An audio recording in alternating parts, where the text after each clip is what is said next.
Well, hello. Uh, Eh, Here we are again, both in Moscow, and yet again not together for some reason. yeah, I think you've had enough of each other in Saint Petersburg. yeah. I just wanted to say that every time we connect or publish a video, there is a different setting. But then I understood that all the previous videos were recorded, with an exception of video from Alexander Garden near Kremlin in Moscow that we posted a week ago. We've been recording this video for future use, so our viewers haven't seen them yet. So all these different settings, like when you are sitting in a open air, our viewers haven't seen them yet. So yeah, my reference would have been absolutely useless in this way. So we wanted to our usual format is to discuss some stuff that is presented by Pavel or by me, and then discuss some news or something like that. This time I will probably will skip the news because we have a lot to talk about, just thanks to our recent visits to different museums in St. Petersburg and in Moscow. And we prepared a ton of photos. I will comment on some of them. Pavel will add his opinions or some historic details as well. And I guess this will be just plenty of material for an hour or maybe a bit more. And I just wanted to show at least some of the things we are planning to discuss today. And yeah. Okay, I'll share the screen, and here I'll have to switch over here.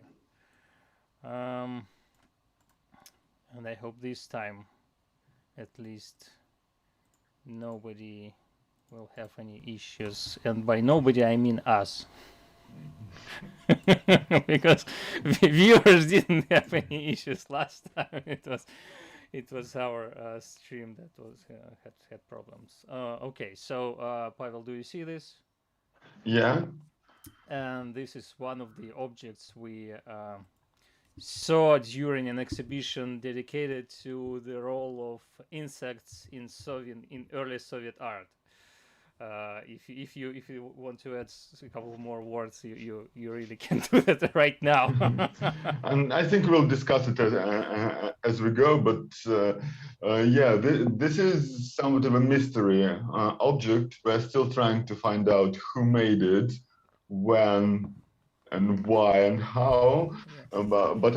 But it does remind me of a few objects we've seen from our guests, like say Mark Cockrum's book sculptures. Yeah. But this is also, but it is also educational, at least in its intent. Yeah. Although for me it was more of a entertainment Well, I'm not sure value. if it was made for educational purposes or for scientific purposes. I mean, for storing and I don't know, yeah, storing the insights about the processes. Or maybe both. Yeah, but anyway, it's a book with a beeswax specimen, and I guess some of our viewers may have seen similar stone or mineral specimen boxes, but this is a bit different, and we will talk about it a bit later during our stream. And this is another object we are going to discuss, and it was a part of an exhibition in the Russian Museum, in one of the branches of the Russian Museum in St. Petersburg, dedicated to how it's called in English, futurism, Yeah, futurism, futurism. futurism. Yeah. So And it was basically two exhibitions, and one of Russian futurism and one of Italian futurism. And this is an example, a very typical example of of Italian futurist collage. Interestingly, collage appeared more or less independently in the Russian and Italian branches, and this is a really great example of it. mhm. Yeah, and there will be some other objects from the same exhibition that yeah, we're going to discuss, but mostly the things that were shown at the Russian part of the exhibition were books, and they are not so spectacular. And as they were presented, they're absolutely spectacular, but they were exhibited laying under glass. So this one I think catches more attention or something. But at the same time, it's not a bookish object, but it was a collage, so I decided to include it and to talk a bit about it and about some of the details of this thing.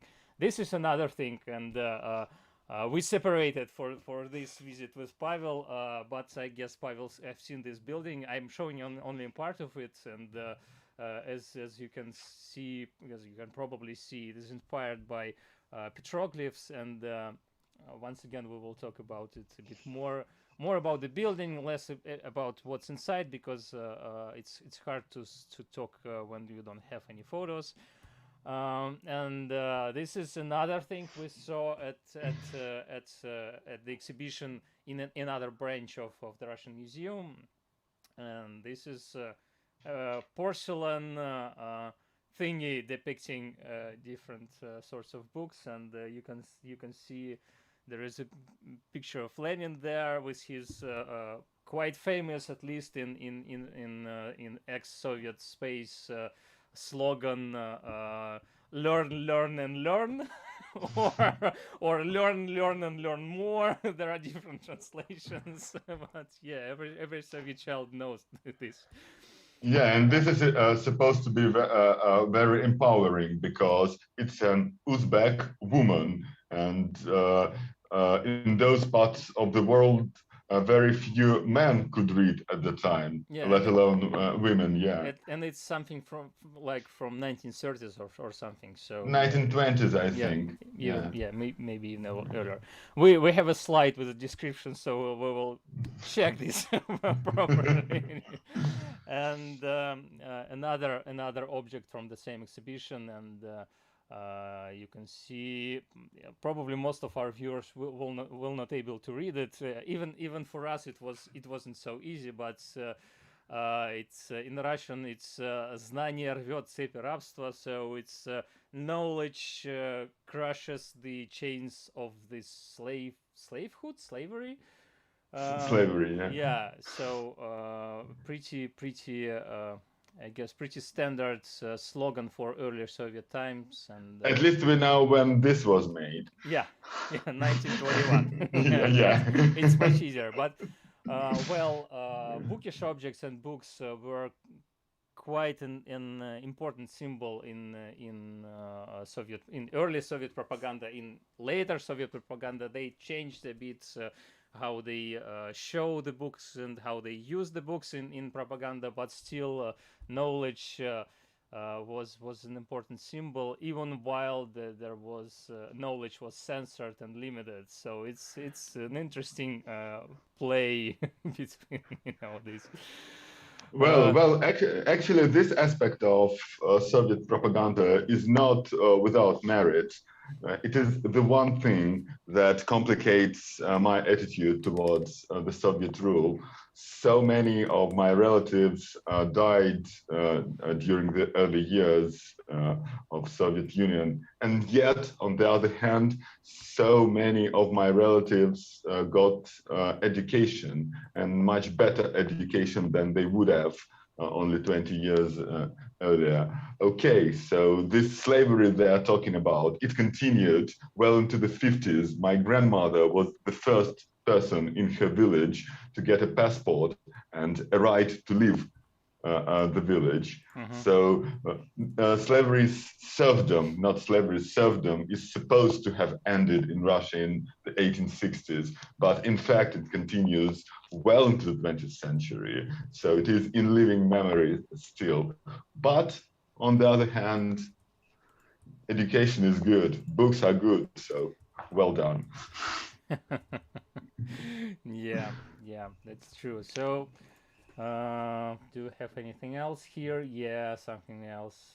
This is from an older era. We visited the place that is called Staraya Ladoga, Old Ladoga, near Ladoga Lake, and by some this is considered the first capital of Russia or something like that. And it's a place not of Russia, of Rus. of Rus. Okay, of Rus. Yeah, Russia didn't exist for some half a thousand years. Yeah. But it was quite insightful and interesting, even while most of the castle that you can see there, and you will see some photos from there. As far as I understand, it was rebuilt in modern times, but the views are impressive. The place is beautiful, and when you start imagining how Vikings came over to this place and raided the castle, or traded with local people, or traded or went further to trade with Byzantium or something like that, because this town was on their trade routes. This just it's amazing to imagine the things, and there are some objects that are related to writing and history of book history and something like that, and so that's why we wanted to discuss these objects as well. And you can see some scribbles here. These are, I understand, all of them are from 11th century church or something like that, or yeah. And 11th century. And mostly scribbles and drawings. You can probably see a horse there near the number 4, and we will show some more of them.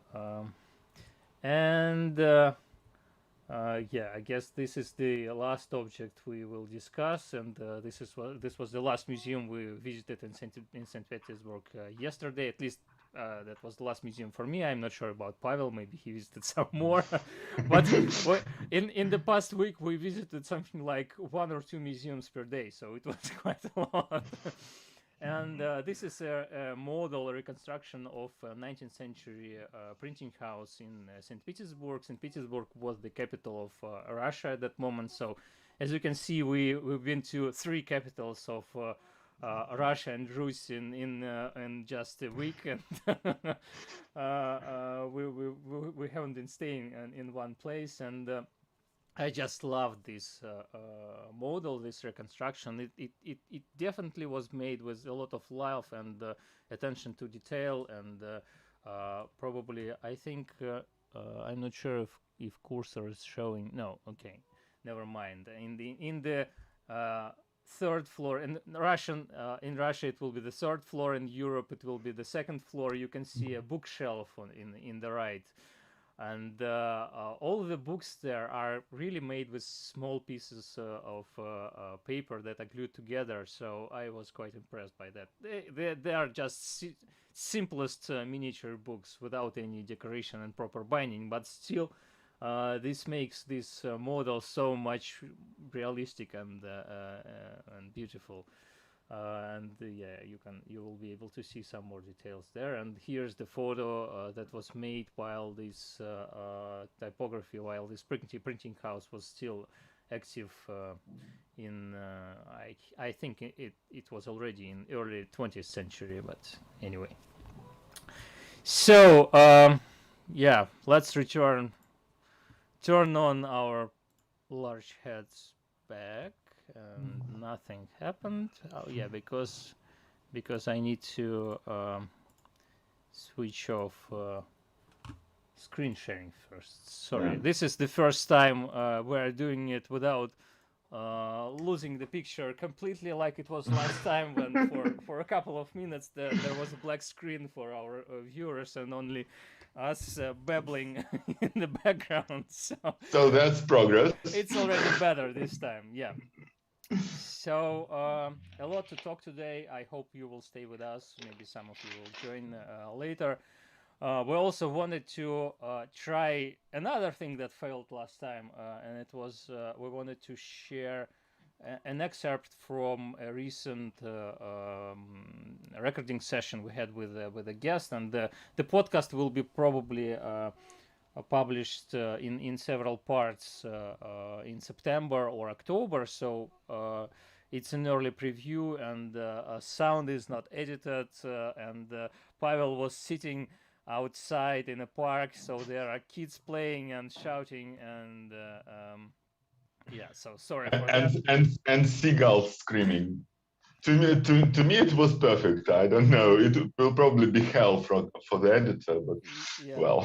yeah, but we wanted to make it a regular practice to show you some insights in what we're recording at the moment, because we have, as usual, we have a lot of interesting guests, and this time we talked to Paolo Fagnola, a bookbinder and book conservator from Torino, from Italy, and let me try if it works this time. Let's switch. And yeah, I guess we will lose our heads as well, because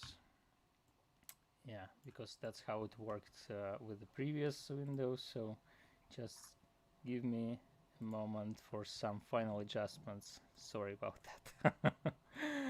And share screen.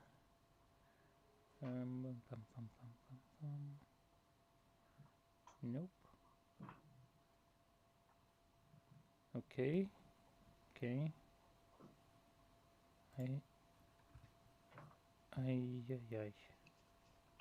I can see.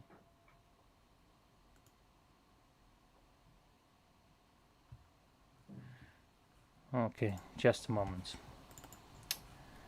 It wouldn't been fun without some technical issues, I guess. So it was fun for me finding a place to record the session, the interview, because I was living in semi-underground. Oh, here it is. Yeah, here it is. But I guess you can continue. Yeah, because I was living in a hotel that was semi-underground, and internet was very, very unreliable. So I had to find a park where I would be allowed to record and where it wouldn't be too loud to record. Of course, I overslept. So I only had like 20 minutes, which wasn't enough for the park I found that morning. so I had to run towards the closest one, and it was an even better option. This is called the Yusupov Garden, owned in the 20th century by the people who killed Rasputin. I'm not sure it was in this particular palace because they were very, very, very rich. So they had 5 palaces in St. Petersburg alone. But here's a bit of history for you. In the midst of the interview, a policeman came to me and asked me to leave, but I asked him really well. I basically prayed for him to leave me, and he said, well, okay, but if my colleagues come, you didn't see me. Okay, so let's start, and it will take something like 5 minutes probably, but it's a very interesting part of our talk with Pavel Fagnola about conservation of mixed materials and some history of conservation in Torino mentioned as well. So please stay with us, and we will probably pause at a couple of moments to discuss some things. So Pavel, if you want to add something, just show. I think it just can go completely insane when you have some artist binding where there is leather, wood, plastic, metal, and I've seen some. Okay. And how can we be sure that there is sound there? Bindings like that when all these metals are mixed. Okay, sound is going on the other side. Okay. But maybe we won't stop in that case, and we'll just try to show. And I will keep looking for the comments if anyone says that okay, there is no sound, and then we'll just stop and continue to other topic. I think it just can go completely insane when you have some artist binding where there is leather, wood, plastic, metal, and I've seen some bindings like that when all these metals are mixed, and each one of them needs a different approach and different conservation methods. Yeah, it's a hard work. I think it's not a work you can do as a single person, but it will be a team effort, and you need to make a team with other conservators from other fields, and the solution will be a team effort, I think. And what kind of expertise is available to you? Like in theory, if you're given the chance to create such a dream team, there are conservators in all those fields in Turin. Well, in the conservation center in La Venaria Reale, there are several labs for the wooden artifacts, for the paintings, for the stone artifacts, textiles, contemporary art, and metals and glass. So yeah, I think that kind of institution, when you have different labs for different materials, can be the right place to do this kind of team, to create this kind of team. Is I think it's more a job for an institution than freelance conservation labs. It's more difficult when you're freelance to create this team, but in an institution it would be easier. Something that we discussed with some of book conservators and book restorers earlier, that it's very important to know the limits of your abilities and the abilities of your lab. For example, I think it was Kathy Abbott that we talked to, and she mentioned that, well, there are some processes that she wouldn't even try, going through at her workshop, at her studio, and she will just pass the book to professionals who will go through with some parts of the process. For example, I know when she's dealing with molds or something like that, and then they return the book to her, and she continues with the processes that are in her scope. And there's also the research part, because conservation, especially for the older objects, is always a chance for a research collaboration to find out how it was made, to scan it, and again, you can't do all that by yourself. But then in Turin, especially, I've read a bit about the famous fire because of the manuscript by Van Eyck,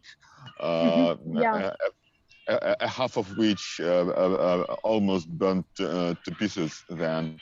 And I know that now much of the bindings that were burned back then are still in conservation. I mean, there has been a conservation project that I think the results were in 2004, so a century after the fire. And also some artifacts from the flood in Florence are still waiting for the conservation treatment. So they were freezed, or they were frozen. They're still waiting for the conservation treatment.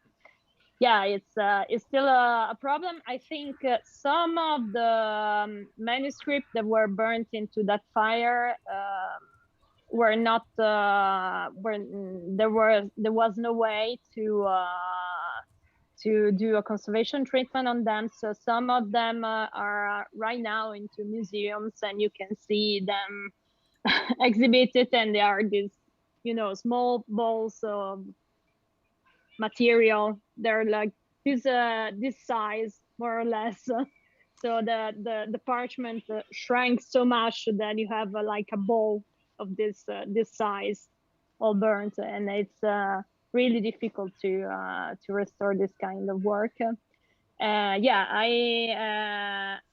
very familiar. I'm quite familiar with the work of Kathy, because Tomorrow's Past was the subject of my master's thesis in book conservation. Okay. I love all these connections between our different guests of our podcast. So yeah, Kathy Abbott and Cristina Balbiano were my co-supervisor on the thesis, and I did a conservation treatment on 2 books and 2 bindings inspired by Tomorrow's Past guidelines and ethics. And yeah, that was my master degree. So I studied Tomorrow's Past ideas very, very well, and I had that discussion with Kathy also. Yeah, about that's a beautiful collaboration, and the idea yeah, itself it is. is quite interesting. Okay, so here we are. Let us return and give me a moment. Yeah. So I hope you liked it, and this was a great pleasure to talk to Paul about all the different things, and she also showed us their family's workshop, bookbinding and book conservation workshop, because she was I guess she was the first person on our podcast who is a member of a family workshop, family bookbinding workshop. So that was another topic we discussed during our talk, and she showed us around, and well, so it was great. We saw her mother, we saw her father, so we definitely know it's a family business. Yeah. And it was a very big workshop too. I think maybe only Peter's workshop was of comparable size, because this was this is a 2-story affair full of tables for 9 people and working stuff, there. Yeah. And stuff, lots and lots of stuff. Yeah. And I really liked one detail during the workshop tour, that at least in one of the working areas, all the furniture was on the cast rollers, so you can reconfigure the space depending on the task at hand. That was real fun. Yeah, pretty smart. So just stay tuned, and in a couple of months you will see the first part of our talk with Paula, and a bit later some other videos will pop up. And meanwhile, we have a lot of other guests lined up so for the upcoming weeks. So yeah, if you haven't subscribed to our channel yet, please consider subscribing. I don't know, doing all this stuff like ringing bell, I don't know, liking, sharing, all this, and yeah, probably checking our Patreon account as well. So should we move on to the main part and start discussing all these bookish objects we've seen in the past 10 days or so? Yeah, let's show some pics. Okay. I must have forgotten half of what we've seen by now, so that will be interesting for me too. Okay, so please talk a bit, and I will switch everything on. So where will we start? Will we start in Moscow, and we'll already? Yeah, we will start in Moscow with the wax specimen book. Yes, so I should probably say why insects in art. So this exhibition is a continuation of a series of exhibitions tracing transformation of Russian art from 1910s into 1940s. And one of the themes that we see a lot during those years is transformation of symbolism into surrealism and into social realism. And one of the brightest examples of that is the role of insects, as it turns out.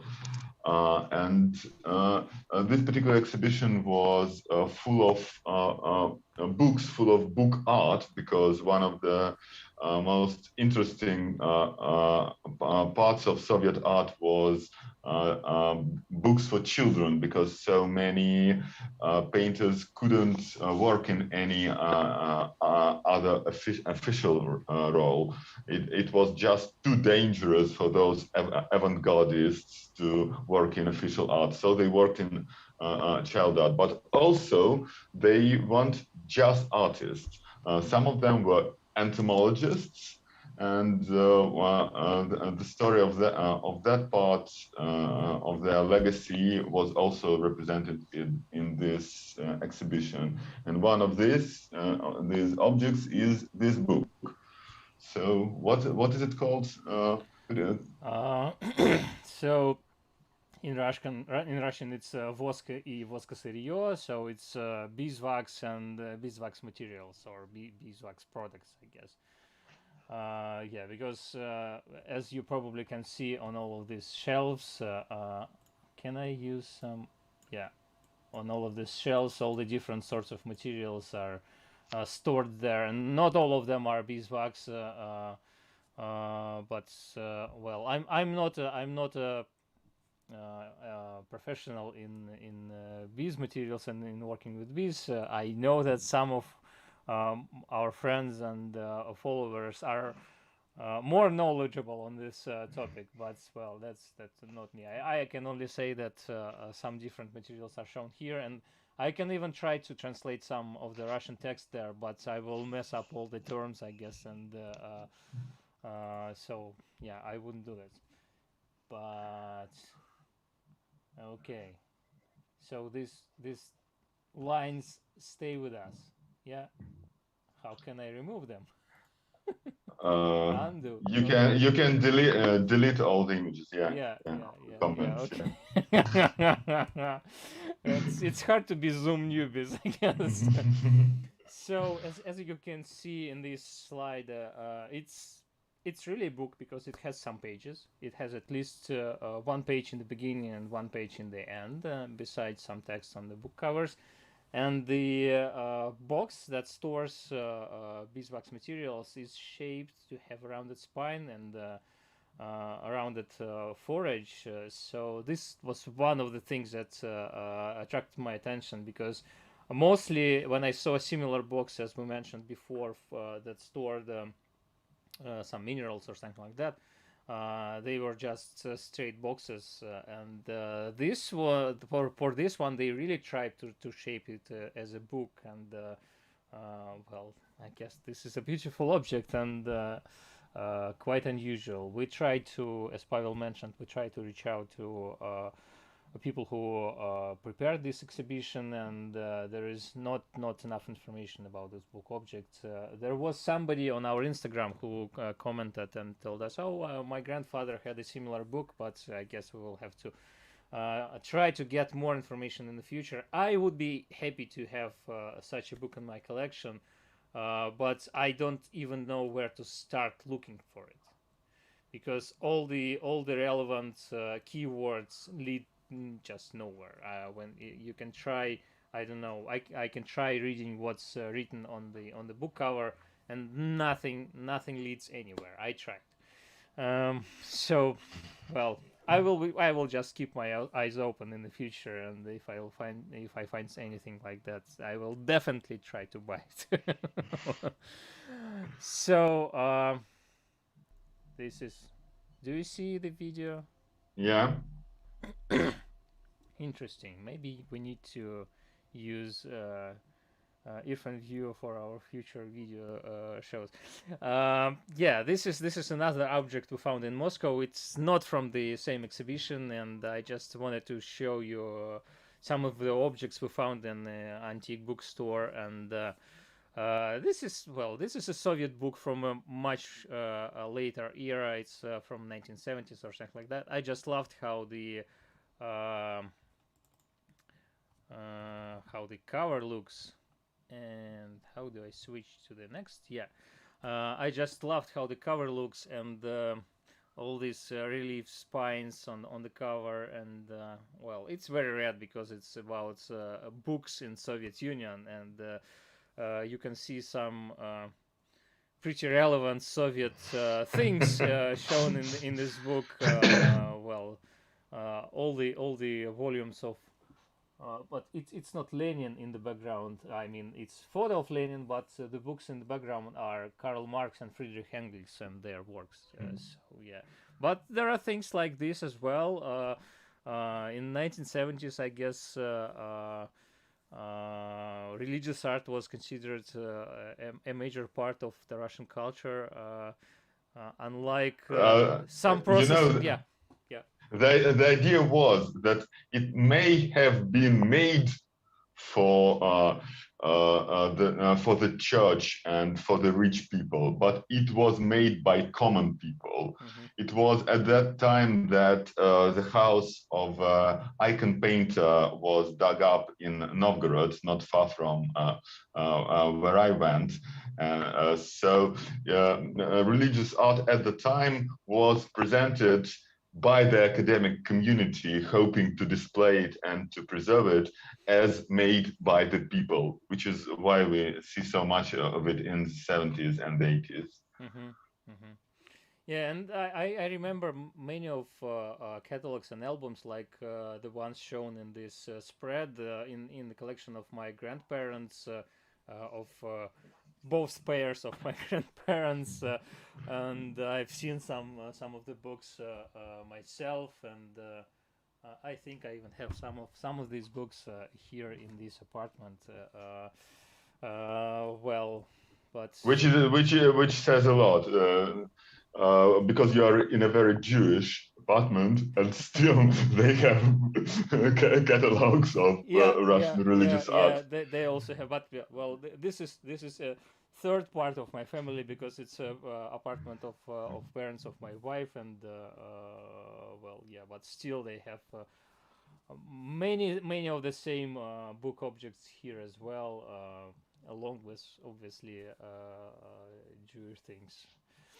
So I just wanted to show this to our viewers, and we found some other books as well, some older books about book arts. Maybe I will post some photos on Instagram later. But let's return to the museums, and this time we go to St. Petersburg. I arrived on Monday, and Pavel arrived on Monday as well. Yeah, on different trains, but we both arrived on Monday, and right away started going to all the different museums. And this was, as we mentioned before, this was an exhibition dedicated to futurists in one of the branches of the Russian Museum, which is called Mikhailovsky Castle. Yeah. So it should stay like this, I guess. Mikhailovsky Castle. Yeah, it's an 18th century palace designed as quite impressive on its own. Yeah, it's designed as a castle, not that it had any defensive function, nor did it help to the man who built it, because he was killed by his own bodyguards about 5 years after he finished the whole thing. This thing we're looking at in the middle is the manifesto of the Russian futurists, or Cuba futurists, as they're called in this exhibition. It's called A Slap to the Face of Common Taste, I think. And it's interesting that they never called themselves Cuba futurists. But this is what they were. This manifesto follows two other Italian manifestos. The first one is of 1909, the Futurist Manifesto of Marinetti, which is not an easy thing to read nowadays, because they call for destruction of the old art, for the new art to have a place to flourish. Like, you have to destroy the old art to destroy the old ideas. That was the point. And the other Well, manifesto, something yeah. that was pretty relevant for the communist revolution as well, because yeah, we need to destroy the old world to build a new one. So no surprises. Interestingly, Italians didn't destroy the old art, but the Soviets very much did. And Russian just sold away everything, or like a lot of it.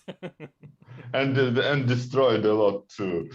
Yeah, and the other manifesto that precedes this one by only a few months, but was certainly read by the Russian artists, is the Cubist Manifesto of 1912. Again, yeah, written by an art critic and referencing people like Marcel Duchamp and Picasso. So what we see here is this little leaflet that started a great one of the greatest movements in Russian art.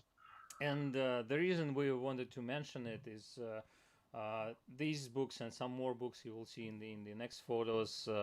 Well, the movement itself and its the art it created, its members created, is pretty impressive, and it influenced like everything that happened after. But or well, at least a lot. But the books are very interesting objects on their own, and they're quite valuable objects nowadays and quite rare objects because well, because they're quite old, at least compared to well, I guess I should say for the Russian book market, they are quite old because Russian book market has survived many fires, burns, and wars and revolutions and all that stuff. So, and books as easily perishable objects, as you can imagine, often don't survive such cataclysms. So, and also they weren't the safest objects to own in the 1930s and 1940s. That's the second reason, yeah. So much of it was intentionally burnt or hidden or destroyed in some other ways. And the third important reason is just the fact that many of these books weren't published in many copies, so there's just almost nothing to survive. But I love how they spend a lot of time and effort to marry the book as the object and book's design and the text and just everything about it. So these are truly artist books, and even if they have simplest covers and simplest bindings, they are artist books in many ways. And yeah, what's even more interesting to me is that there are artist books on which several artists could have worked at the same time. Several artists of word, artists that draw, and so on. So what do you have here as well? Yeah, this is the same. Yeah, another set of books, and sorry for many legs. I had to stitch the photos together to get a proper view. So as you can probably see, some of these books were partially handwritten.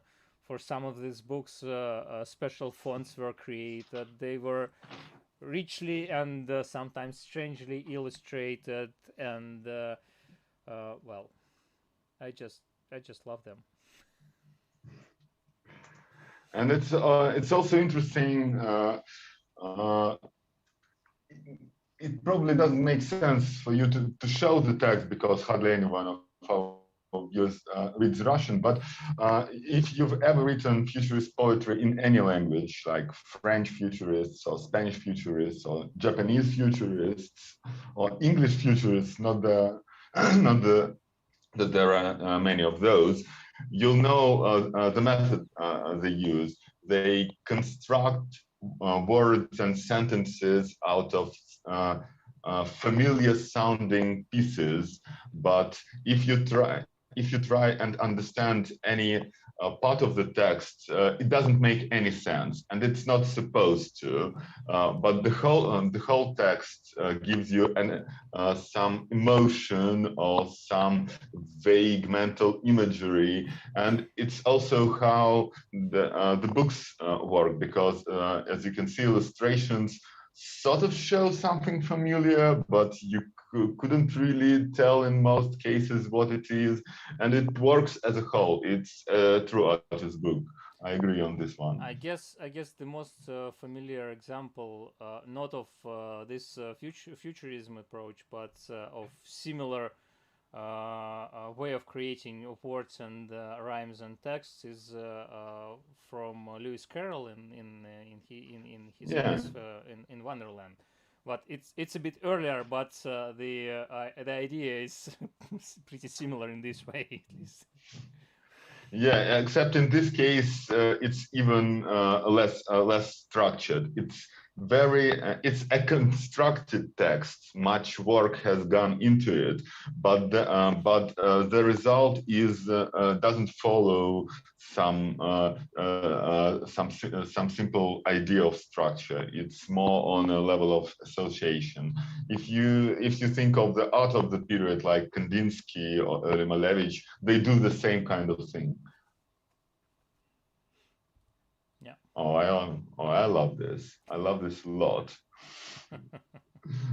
And this is the portrait of Marinetti, by the way, who is the author of Futurist Manifesto. So the Russians certainly did know the work of their Italian colleagues, and they knew the colleagues themselves. They all met in Rome. They all met in Paris. Italian futurists even came to Tbilisi, where some of our futurists worked. So they were very much part of the same milieu.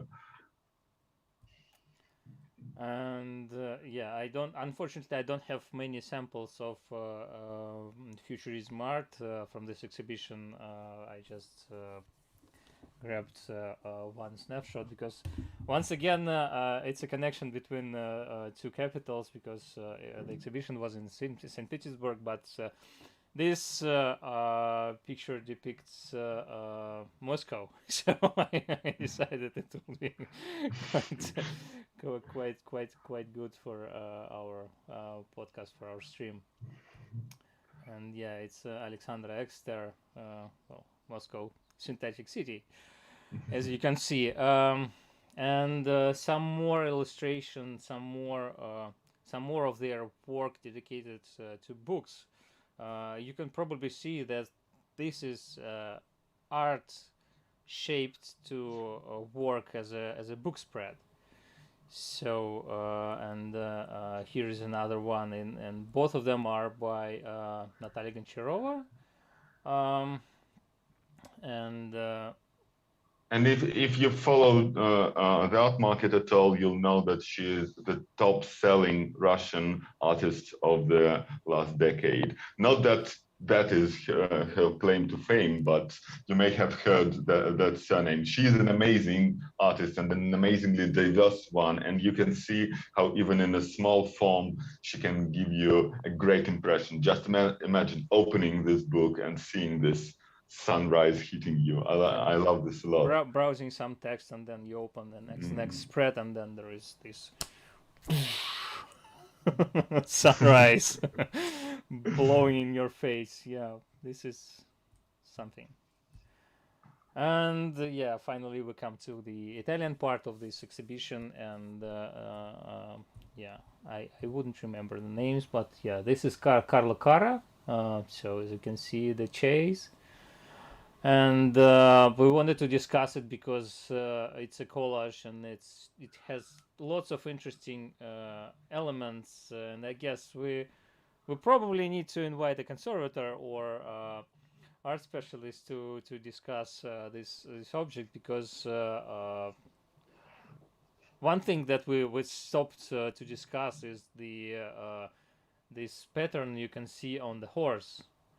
Was it originally there? Is it some oil spread over the paper that was used for this collage, or is it some damage or something like that? Do you have a close-up? I Yeah. think I think you do. Yeah. Yeah, because my first reaction was that this is foxing, but it's clearly not. Yeah. And it also, after we spent a few minutes with the work, my impression was that it was intentional because it gives this texture to the horse. And even though my first impression was an unpleasant one, like something dirty, something is deteriorating, actually it works very much fine for this context. And another object, another part of this collage we stopped to discuss is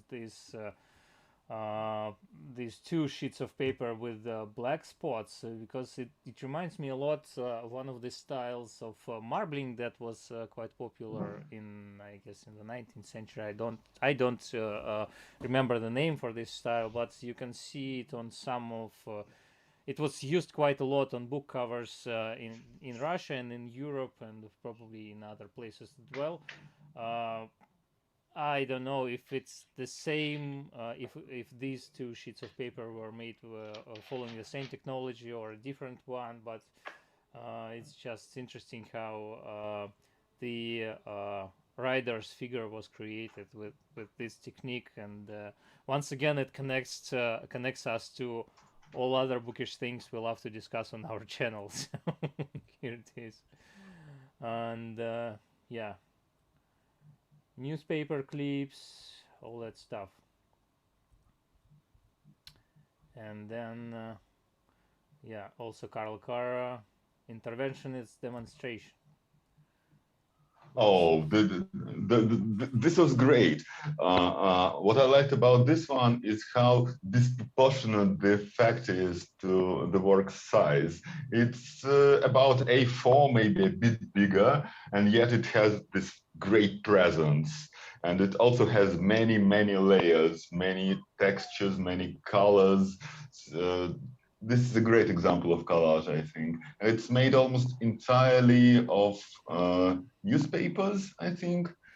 Yeah, probably, but not all. I don't think about this strong line in the middle is clipped from a newspaper, but most of the other things look like they were clipped from newspapers, yeah, or magazines. Another thought I had when I was preparing the selection of photos for our live stream is with both of these works, the frames are pretty heavy. Were they set on these works while the artist was still alive, or some collector in later years decided to do that? Do they fit together? I don't know. I certainly think they work together. It adds to the spatial illusion. It looks more three-dimensional. It looks deeper, at least to me. But I don't think that it is of the same age. This is something I also thought about on a later day when we visited a different branch of the Russian Museum, and we will show you some photos in a moment. Where firstly, I think all of the art exhibited there was exhibited without glass over the canvases, which was quite amazing, and almost all the frames were made probably in the recent years, and they were quite spacious, but at the same time very simple, and well, I liked it quite a lot. Well, you have to remember that the Italian part of exhibition comes entirely from a private collection. Yeah. So it is probably displayed at least partially inside the home of the collectors, and it needs another kind of presence than the works in the Russian Museum do, because in the Russian Museum the surroundings are so spectacular. You can't really match that with a frame. I mean, how much marble and gold can you put into a picture frame? Not much. Okay. So And yeah, this museum has some other exhibitions at the same time. Mikhailovsky Castle, as we told earlier. Some are dedicated to the history of Russian royal family or something like that, and there are some older books. Not much. There is not a lot of bookish object there, so I wouldn't say that it's a mandatory place to visit if you are looking for bookish museums and bookish objects. But if you're interested in history, history of art, history of royal families, well, maybe. And yeah. And this is a 17th century example. Yet again, I wanted to just go past it because we are so used in Russia to this kind of books in museums. But this particular example was very spectacular. I mean, there's enamel, there's gold, there are precious and semi-precious stones. It is an interesting object. It is connected to Peter the Great's father. I think it's 1670s, so it is pretty old. It's still medieval in Russian terms, by the way. Can you talk for a bit more? I will try to add something to the screen. I can probably switch forward so that yeah, there will be something else. This is different. Okay. So this is the next museum that Stepan visited without me, but I visited it only a few months ago, like in April, in late April. This is the open storage system newly opened by the Hermitage Museum. Even though the Hermitage is the biggest museum in Russia and one of the biggest museums in the world, it can only display 5%, as most museums can, of their holdings. So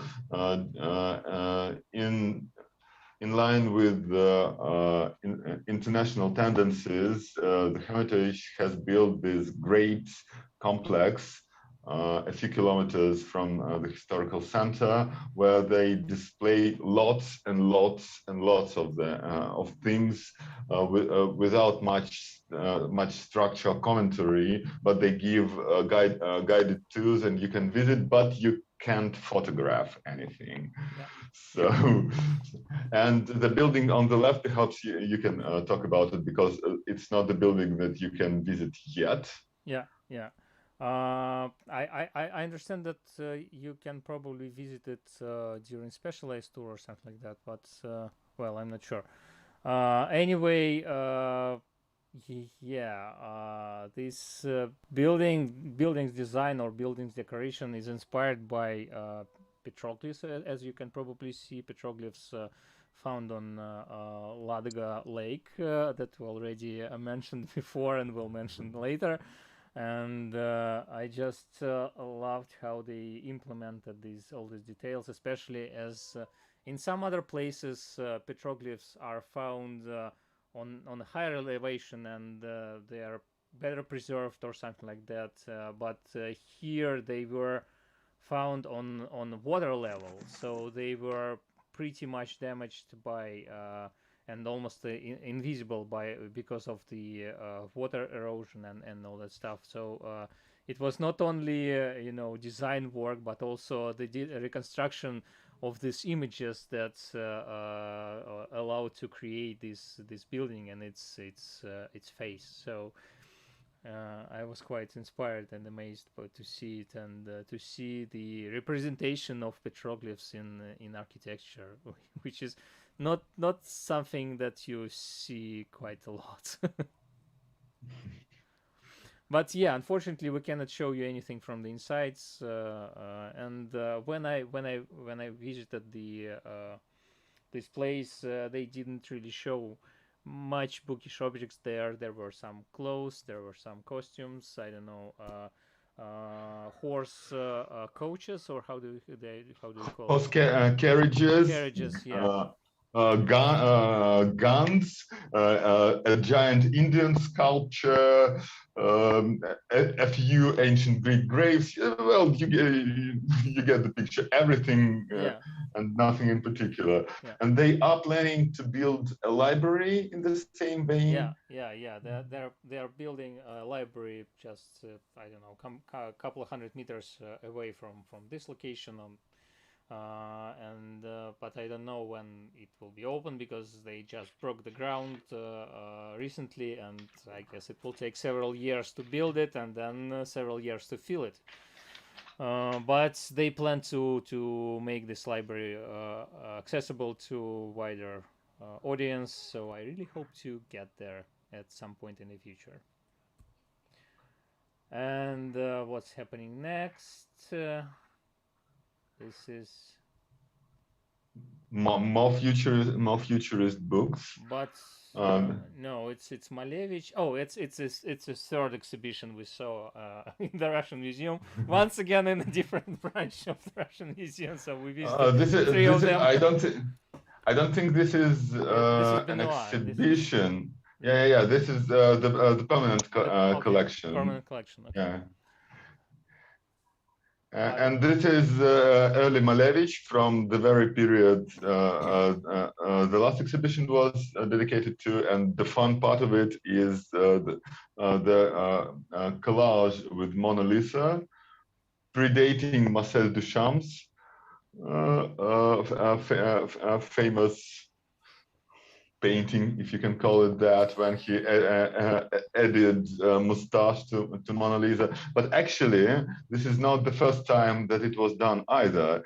In 1880s, I think, there was an absurdist movement in Paris, and one of its leaders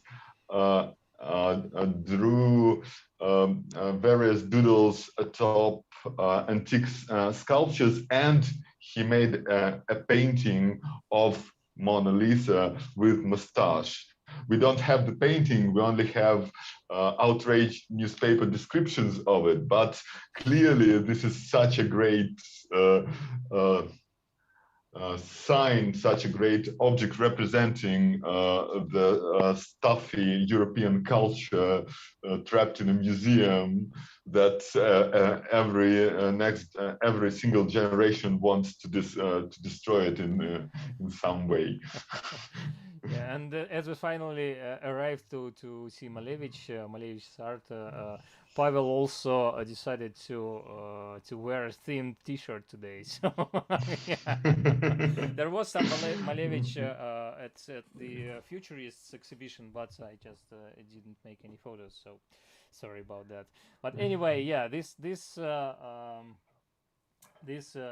work of Malevich made us also stop for a moment and discuss whether there was some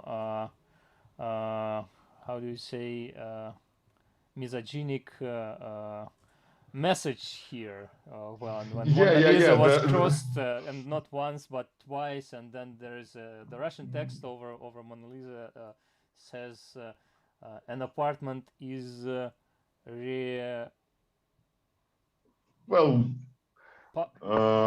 given to another person, given to another family. I don't even know how to translate it.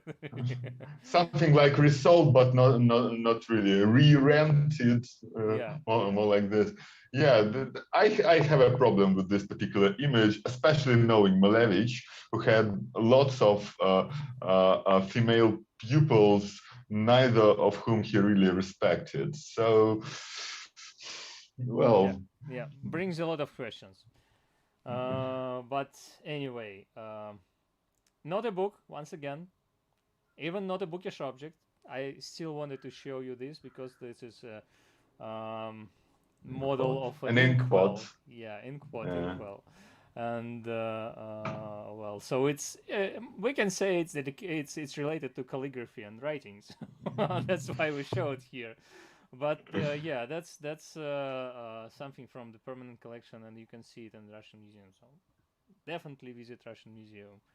And this is the object we showed during the preview, and I will skip to the description because I don't remember it for yes, 1920s. yeah. So yeah, and that's desk set, writing set, and I guess this piece is for pens or something like that, and there are other elements as well. I took photos, or I'm showing only photos of the middle shelf, but you can see a group of people discussing the Stalin's constitution. I guess it was printed in a newspaper. The one of men has a newspaper, and well, idyllic picture of people, yeah, from Uzbekistan discussing Stalin's constitution, and well, they are already. We should probably mention the context. It's a part of the so-called Ligbez movement, which was elimination of illiteracy. It was one of the first great projects of the Soviet regime, thus all the propaganda. Yeah, yeah. But well, obviously, the object that attracted all of my attention was this library or something with a girl reading a book, and I love the detail of the books on the spines in the background, and well, just everything. I'm not sure I would have used a pen holder like this one, but I would probably love to have something like that in my collection. Not that I use a pen a lot in the recent days. And yeah, some other objects, and as we mentioned, knowledge breaks the chains of slavery, and this is also pretty relevant. Obviously, it's relevant to the message of the socialist and communist revolution, but we should probably add that servitude, is it servitude? How do you call it? For the peasants was serfdom. Serfdom of peasants was abolished in Russia only 60 years 50 years prior to the October Revolution. So while I don't know, United States have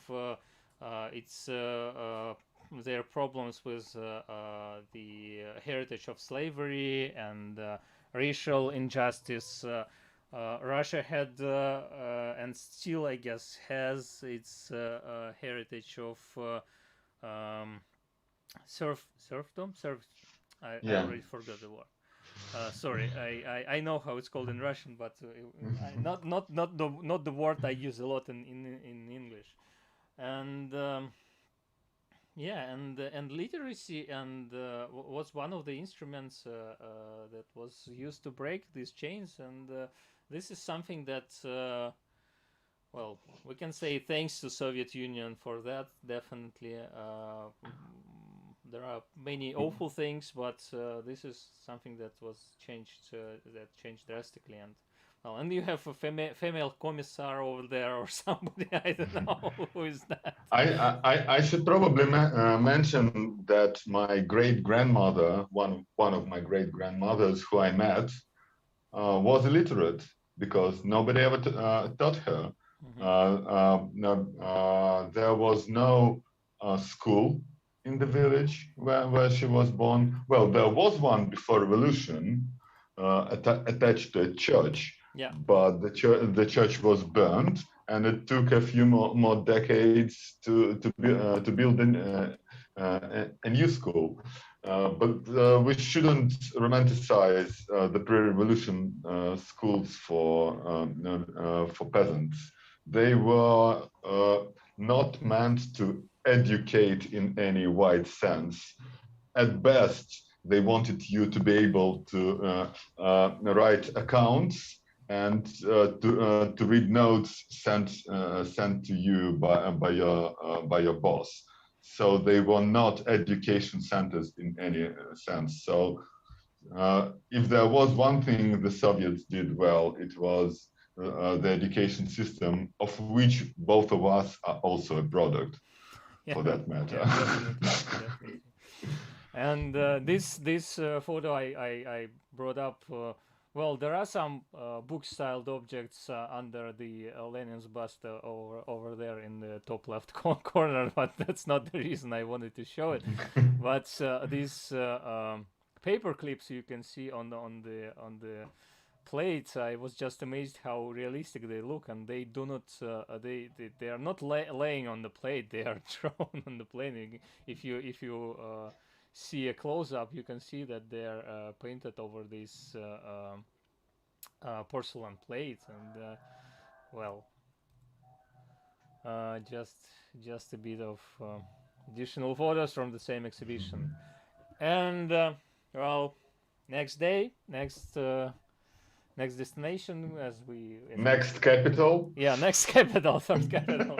As we told earlier, we went to Staraya Ladога, to Old Ladога. It's a pretty spectacular place on one of the major Russian rivers. Not major as for I guess the water flow, but the historical influence and importance. That's the river that brought the Vikings, and so the statehood to Russia. There was no state to speak of before the Vikings came here. We don't know if they founded it or they caused the locals to unite against them and thus founding the state. But the Vikings were certainly here, and they traveled via this river from that lake to the next lake where Novgorod stands, and from there onwards to the south to Kiev. Over and the land, also bringing their ships over the land, which is something very impressive. Every Russian and Soviet child had to learn during their history lessons, that Vikings were bringing their ships over the long stretches of land between the rivers to travel from well, their land to the south, to Byzantium and to Caspian Sea. Actually, I should correct you there. Yeah. It wasn't Vikings who hauled the ships over the land. It was the Slavs. And actually, Vikings learned the techniques from the Slavs, and then implemented it all over Europe. And so France and Spain should thank Eastern Europe for this wonderful technology. Well, I didn't say they invented it. I did say they used it. But well, thank you for this correction. Yeah, so it's a pretty picturesque place, and there are some remnants of 11th century buildings. The town or the settlement is supposed to be there since 8th or 9th century. Yeah, the chronological date is 1750s, I think. Yeah, and there was also an older settlement, like 3,500-year-old settlement there in the same place. So people lived there for quite a long time, and of course they fought with the neighbors for quite a long time. They have a lot of history of fighting there, and here is from the reconstructed wall, a view from reconstructed wall, and here is the same castle from afar. There are some and how do you call kurgan in English? Kurgan, yeah, exactly like that. Yeah, not many people know the term, but it's basically a hill over a grave. Yeah. And so yeah, these are some of the objects we already showed you, and I wanted to show, here is the horse, and probably some dragon or something in the lower piece, and there were some ornamental elements as well. I just love the one in the top left corner is just, I think it's just amazing and so intricate, and yeah, the unfinished one is also nice, but it's unfinished. So what can we do? So if you ever arrive to St. Petersburg and you have an option to rent a car or to drive somewhere, visiting Old Ladoga, Stara Ladoga may be an interesting thing for. Well, you can spend a couple of hours there, not much more. There are some locations around it, but I'm not sure you can really go there without a guide or something. But you can definitely visit this museum another day. Wait a second. I thought, you wanted to add something? Yeah. Yeah, I thought you'd show a couple more objects. There were also other writing-related objects in there. There were the only two examples of long runic writing in Russia. I've seen individual runes on objects like rings and combs, saying something like Olaf made this. But in this particular exhibition, there were also two magical objects covered in runes. There were like a couple dozens runes on one of them and about 100 on the other, but the text on it was so obscure, and I rechecked in the literature. I thought that they just chickened out to give an interpretation. But actually there are like 5 publications on the longer text, and each of them gives different texts. So it says something about gods and bringing joy and health, but it's neither clear which gods are invoked or what they are invoked for. So something magical and very runic, very Scandinavian looking. If you had any doubts about who founded this place, this certainly solves it. If you talk for a couple more minutes, or I don't know, for a minute more, I will try to find the photo, because I didn't prepare it. And the museum was a pretty interesting one.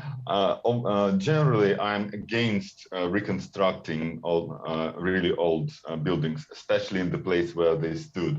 But in Stara Ladoga, there were only foundations of the castle's towers, and one of the towers was reconstructed to the full height, the usual height for the tower of that age, like 3-storied building or thereabouts, and each level of the tower is dedicated to an archaeological period, because this particular place was always known to have been one of the sources of Russian statehood. It's recorded in the Russian Primary Chronicle. So it was dug in the 19th century and continually since 1940s, I think. There's been an archaeological dig or two in this town. So they have a prehistoric section. They have a section dedicated to the most interesting parts, to the Viking heritage and to those elusive early ages of Rus. And then there's the medieval part, and in the Viking part there were a number of anthropomorphic images.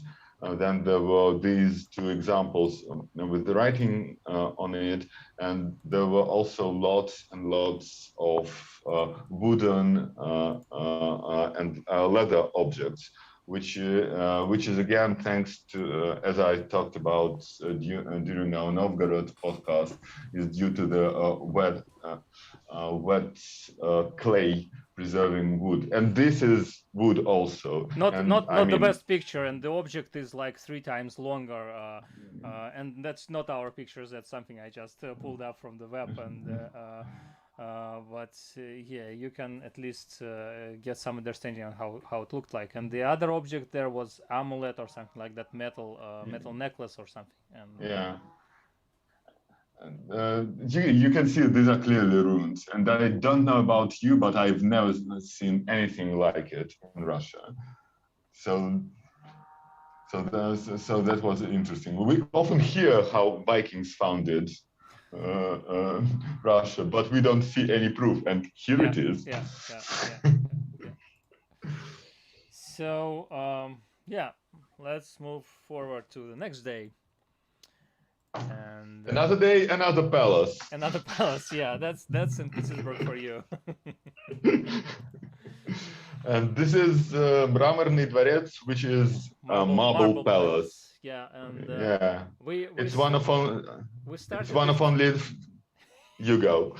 Yeah, we started the discussion about marble used in these palaces and marbling as an art a couple of days earlier in the Mikhailovsky castle, because there were some slabs of marble used there that really you look at them and think that this is what inspired the Spanish wave of style of marbling. And here, the thing I wanted to show you these photos is because this you can probably see on this close-up that somehow people who created these designs and who matched the elements of this interior were able to almost match different patterns on different sorts of marble here, and this is something you sometimes see a bookbinder do, matching the patterns of the end bands and decorated edges of a book, and sometimes even the turn-ins. We recently published a video with a Greek bookbinder, and I'm so sorry, I'm blanking on his name. This is Andreas Maroulis, you mean? Andreas Maroulis, yeah. Thank you, Pavel. This is so awful. Okay, yeah, but we talked to Andreas, and he showed us his award-winning binding, in which the patterns of the decorated edges flow over to the turn-ins of the book, and the tooling is absolutely amazing there. And this is something these marble elements reminded me of. Maybe that's only me who sees it there, but well, anyway, I wanted to show it to our viewers. Maybe it will inspire some of you to create some new patterns and designs. And it is one of the palaces that you should totally go to if you're interested in inspiration in terms of marble, because that room alone has like 12 different kinds of marbles, and they are all very rare ones. There was a violet hue, there was a very nice light blue marble, there were blacks, there were grays, and it wasn't just any gray. It looked somehow noble. I discussed it with Katya Savelyeva, a marbler from St. Petersburg, who we met a day later, and she said museum guides often look weird at her, because when she comes to St. Petersburg's museums, she often spends lots of time standing next to the walls and looking at the marble. And here you can totally see why. And the previous two rooms of the same castle are sort of a flex of sorts, because they are both covered with white marble, and you go into the first room and you can see some yellow spots here and there, and well, it's a white marble, but and then you move to this next room and it is covered with white marble once again, and it's called the white marble room, and it's absolutely spotless. You can't find any addition of color anywhere in this room, in the white marble elements. And I was once again, like I guess like Katya, but for different reasons, I was spending minutes and minutes looking at these white marble walls, just trying to find any imperfection, and there was none. So how much labor and money was invested in this room? It's just mind-boggling. Yeah. Yeah, and when you think about Michelangelo and his problems with Carrara marble, when he had to go himself to the mountains and pick the pieces, and still they had imperfections in them. And in this case, I should probably read about it. I'm pretty certain that white marble is not from Russia. Those colored marbles are all from the Urals, but I don't know of a source of marble this white in Russia. I think it is Carrara marble, and how they managed to find blocks this pure is a mystery for me. Yeah. And well, I guess there were some other bookish objects there as well, but then we moved to a different wing of the same museum and um, experienced some modern art, or more modern art. And here is a truly bookish object for you. And somehow I really liked it. I not always like book sculptures when books are changed in some ways, or I don't know, mutilated or something. And some of them can be really interesting, but I can say that I like many of them. But this one somehow connected with me, or I connected with it. I don't know. And I like that. I in a moment I will show the close-ups, and all the books are different, and different fonts, different contents, and they, I guess, the contents play with the paintings, paintings play with the contents, and this was I'll have to check the, as usual, I have to check the description. This is, yeah, Nikolai Ovchinnikov. Pavel, can you add a bit to the description of the object? Well, I can talk about the object itself a bit. To me, it's a great example of. Could you show like an overall? Yeah, oh, okay. Yeah. So it is. To me, it's an example of what's the German word, Gesamtkunstwerk, like a holistic object. It's many things working together to create a certain intellectual and aesthetic effect, because it's all about. Oh my God, I'm blanking. Romanticism, romantic art. And romantic art never was just an art of image. It was always a bookish thing too. It was poetry, it was prose, and it was music. And all those things are incorporated into this object, because what we see are reproductions made by hand of pictures by Caspar David Friedrich over Romantic era music, original books of the era, over German prose and poetry of the era too. We can see Novalis there. We can see Grimm brothers. And somehow I like the most this this part with music music notes, and I don't know why. And yet again, he could have taken any musical notation, but he took German book of German music of the era, and somehow it works. Fatherland. Yeah, okay. Yeah, even better. Yeah. And again, it's not a work by German artist. Yeah. It's a Russian work, but somehow it feels appropriate because of all the imagery, which is German but could also be Russian. All those woods, all those endless vistas. And the bad weather too. So I don't know. it totally works for me. It's a great thing. Yeah. I also love this small light blue rectangle on the edge of the book. I don't know. This is such a well placed stroke or something.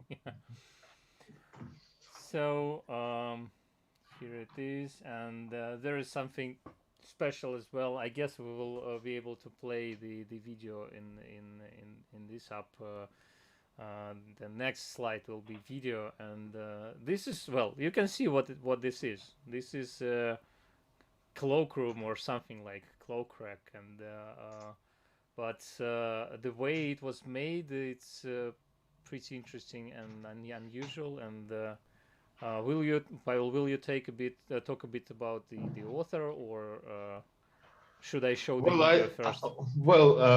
I don't know much about him. He's known simply as Pavlos, not because he doesn't have a surname, but because it's a Greek one. It's Pavlos Dionysopoulos, and since his career largely started and unfolded in the 60s in Paris, you know how French are. So he was just Pavlos, and he worked largely as a paper sculptor. He collected ephemera from around Paris, mostly posters, some of them revolutionary posters. Then he cut them up and made sculptures out of them. And it's probably best that you show how it works. Yeah. So you see something like quilling, I think the word is, but it's more interesting than that. It creates lots of textures, and the color changes depending on the angle you look at it from. And it's also so self-explanatory. I mean, you can see what it is, both from the distance and close up. This is a great pop-up masterpiece. I'm a big fan of this. Yeah. So yeah, on a burning art books, as you can see, also a bookish installation. Just, you know, to show you shortly another thing we experienced there. And one more thing that yeah, it was an interesting object. This I guess you can understand what attracted our attention right away when we saw this installation. And yeah, there is a book there, and there's also a typewriter with psychedelic mushrooms growing out of it. Yeah, we'll show it in a moment. Yeah. Yeah, here it is on the left. Interestingly, you cannot you cannot read the book because all the letters are just stamped with the same stamp and page numbers and all that stuff. But you can read some of the handwritten notes in this book, and at least one of them is pretty obscene. But yeah, here it is, a close-up, and the typewriter.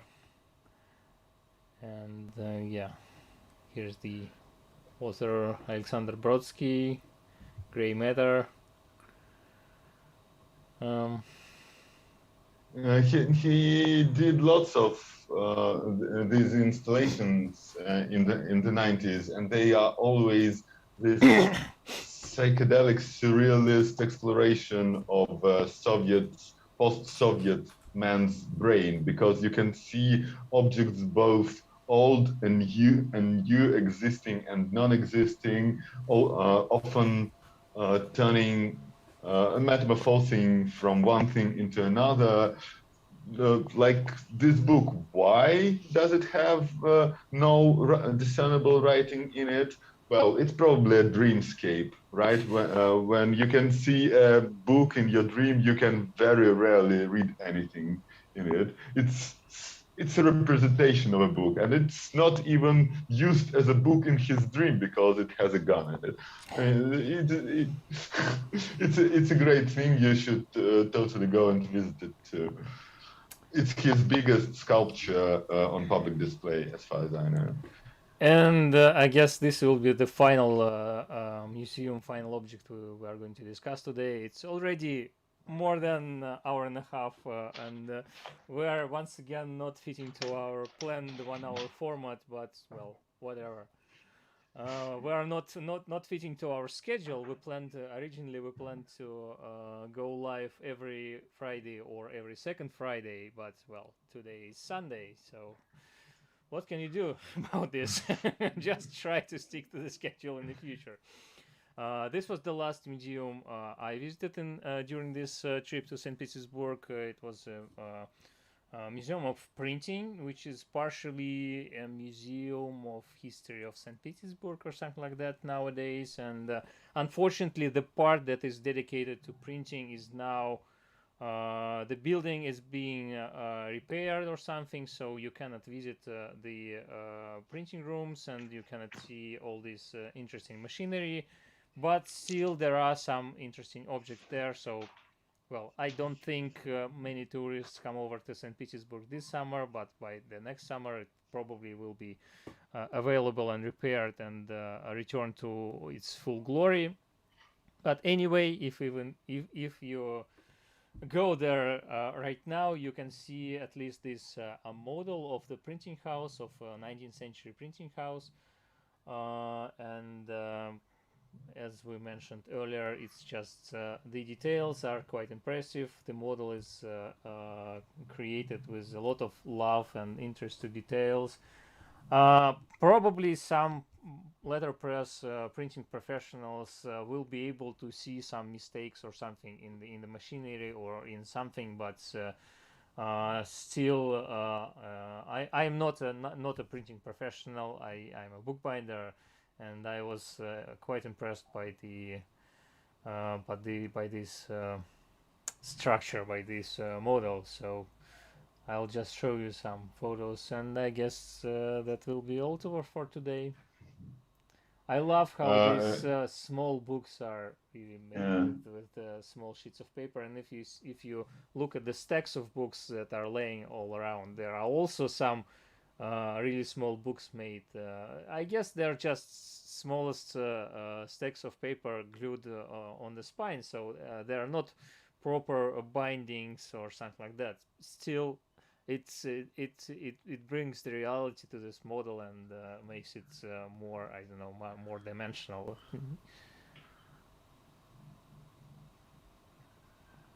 Pavel, you wanted to add something? Yeah, it's probably worth noting the old adage that there are two people responsible for saving most architecture in Moscow and Saint Petersburg, and that is Pushkin and Lenin, because basically everywhere they spent more than a night is now a protected building, and this is also a case in point, because Lenin worked in this building for about a year, like 7 months, and he as an wrote editor.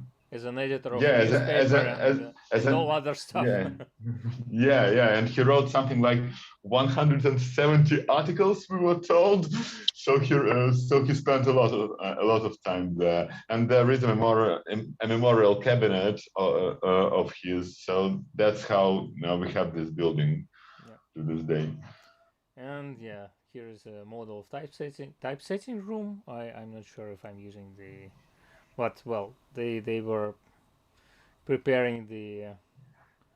And I think there was some metal pieces in those cases. Yeah. These are type cases, and well, you had the types there separated. No, I mean in this particular model. Yeah. You can see in at least in the opened cabinet, in an opened case, you can see something shiny. So maybe not metal or just painted to be metallic, but to look metallic, but still, once again, detail is pretty amazing. And here's the front side of the building, and I also, here are some photos that were made more than a century ago.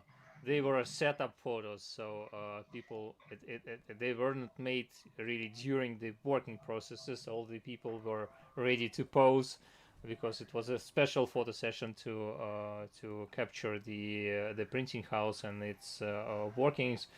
And unfortunately, I made photos of the reproductions which were printed, and I guess they were cleaned by some rags or something, because in some places you can see some spots or something. But anyway, here are they: printing machinery, printing presses, some important people standing in the middle, some technicians operating the machinery. And I also love the mix of different details. You can see how the editor, or I don't know, some chiefs are wearing suits, and the people at lower stations are wearing traditional Russians shirts, and they're looking pretty different in this way. Their clothes are very different, and Actually, I'm pretty sure this is their Sunday best. Nobody in their right mind would go to a place as dirty as a printing house wearing a shirt, probably hand embroidered at that. So this is definitely a staged shot, yeah. yeah. And some more views of the same room. And women are separated, sorting the pages, collating the signatures. Yeah, some men here as well, but at least at this printing house, this was women's work. And it's interesting how it resonates once again with something we discussed on our podcast quite recently with Kathy Abbott, that only 30 years ago or something like that, binderies in UK also had pretty strong separation between men and women in the way which work is sort of allowed for women, and if they have access to not only to sewing books but to making books. So yeah, in some way it's not very old history. Well, actually, now that you mention it, I don't know of a single female bookbinder from before 20th century in Russia. So it was probably a closed profession. Yeah. So as usual, This is it. we talked much more than we planned, but I hope you liked it, and well, at least all the people who watched the video and who will watch in the future. And well, next week, or maybe in a couple of weeks, I hope we will still have a chance to make a joint stream or recording while we still while I'm still in Moscow, and we can do it I don't know, on some neutral space, or at one of our apartments or something like that, and we'll see how it goes. See ya. Yeah, as usual, thanks a lot everyone for watching and for liking and sharing this video. Many thanks to our patrons. Please check the link below. It's really important to our project that there are patrons who give us their support, and this allows us to edit the videos and add new projects and new branches to our project and experiment with the ideas and new things. So please consider joining the crowd, and